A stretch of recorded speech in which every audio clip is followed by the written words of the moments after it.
Tahukah bahwa ikan-ikan yang kita konsumsi di rumah merupakan hasil tangkapan dari kapal-kapal para nelayan dengan berbagai macam alat tangkap? Mau tahu cara menangkap ikan di laut? Alat tangkap yang pertama adalah jaring lingkar. Alat ini merupakan jaring berbentuk 4 persegi panjang yang pengoperasiannya melingkari gerombolan ikan pelagis.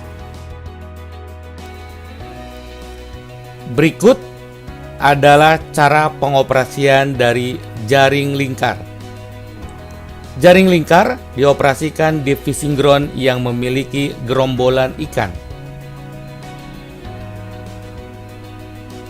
Pertama-tama, kapal harus melingkari gerombolan ikan tersebut. Kemudian jaring diturunkan dan bagian bawah jaringnya sedikit demi sedikit dikerutkan supaya gerombolan ikan tadi terkurung dalam jaring yang sudah kita turunkan.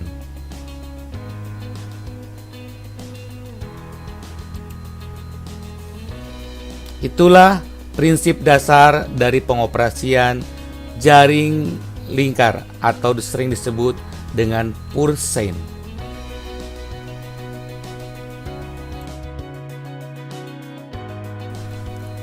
Alat tangkap yang kedua adalah jaring pukat udang. Alat ini merupakan jaring pukat yang pengoperasiannya di dasar perairan dengan cara ditarik untuk menangkap ikan demersal. Berikut adalah cara pengoperasian dari jaring pukat. Pertama-tama, jaring pukat diturunkan ke dasar perairan. Kemudian alat tangkap ditarik secara perlahan dan alat tangkap akan menyapu dasar perairan. Adapun fishing ground dari jaring pukat ini adalah perairan yang berpasir lumpur atau berlumpur pasir. Alat tangkap ini memang dikenal dengan alat tangkap yang tidak ramah lingkungan karena bisa merusak karang-karang yang berada di dasar perairan. Selain pukat ikan yang menggunakan outerboard, ada pula pukat yang pembukaan jaringnya menggunakan bingkai atau sering disebut dengan beam troll. Biasanya alat tangkap ini digunakan untuk menangkap kerang-kerangan yang berada di dasar perairan. Namun kedua jenis alat tangkap ini sama-sama tidak ramah lingkungan.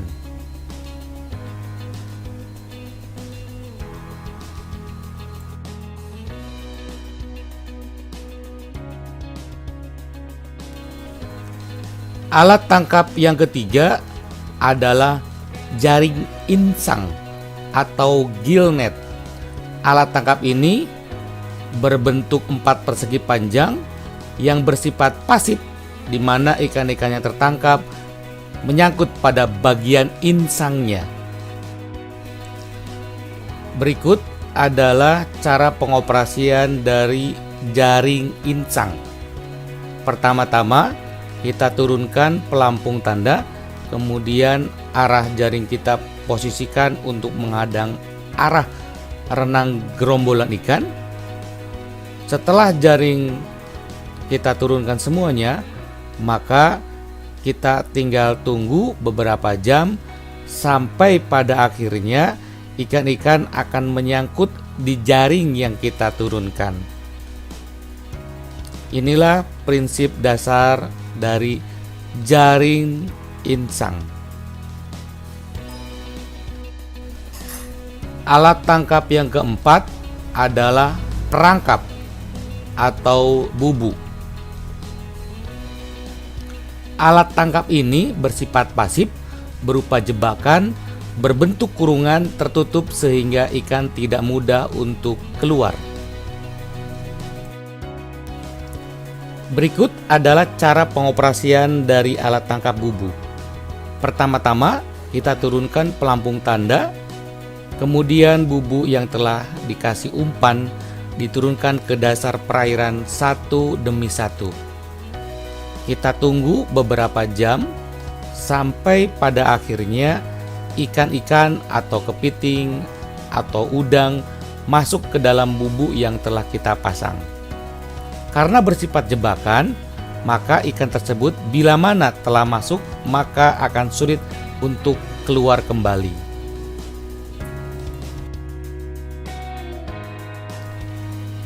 Alat tangkap yang kelima adalah pancing rawai.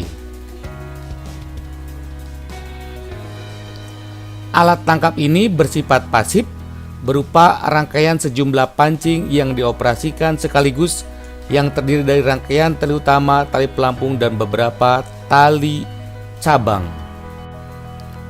Berikut adalah cara pengoperasian dari alat tangkap pancing rawai. Pertama-tama, kita turunkan pelampung tanda dan beberapa tali pancing yang telah dikasih umpan sekaligus. Kemudian, kita tunggu beberapa jam sampai akhirnya umpan dimakan oleh ikan-ikan. Kita lihat ikan-ikan telah memakan pancing yang telah kita kasih umpan. Kemudian kita laksanakan proses penarikan. Adapun komponen alat tangkap ini terdiri dari tali utama serta beberapa tali cabang yang memiliki mata pancing. Berikut mata pancing yang digunakan pada alat tangkap pancing rawai. Inilah komponen alat tangkap pancing rawai, di mana dalam satu tali utama terdiri dari beberapa tali cabang.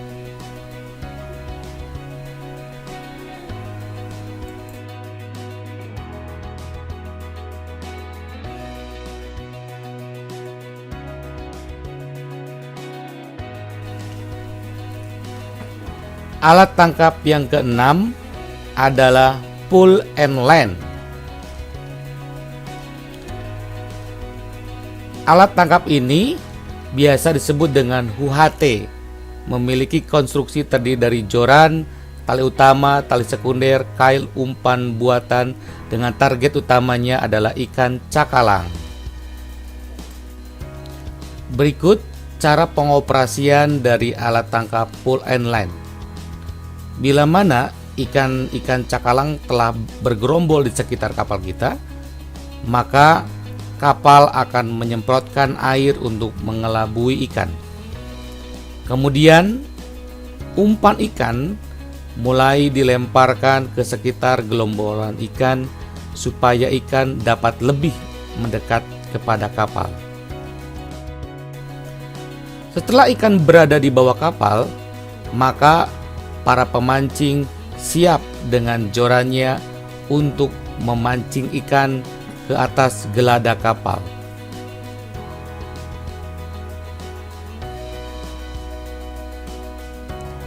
Ikan pun satu persatu berterbangan dari permukaan air menuju ke geladak kapal.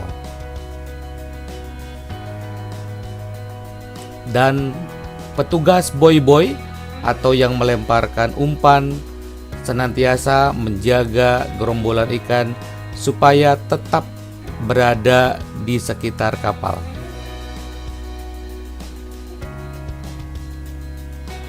Inilah proses penangkapan dengan menggunakan pull and line.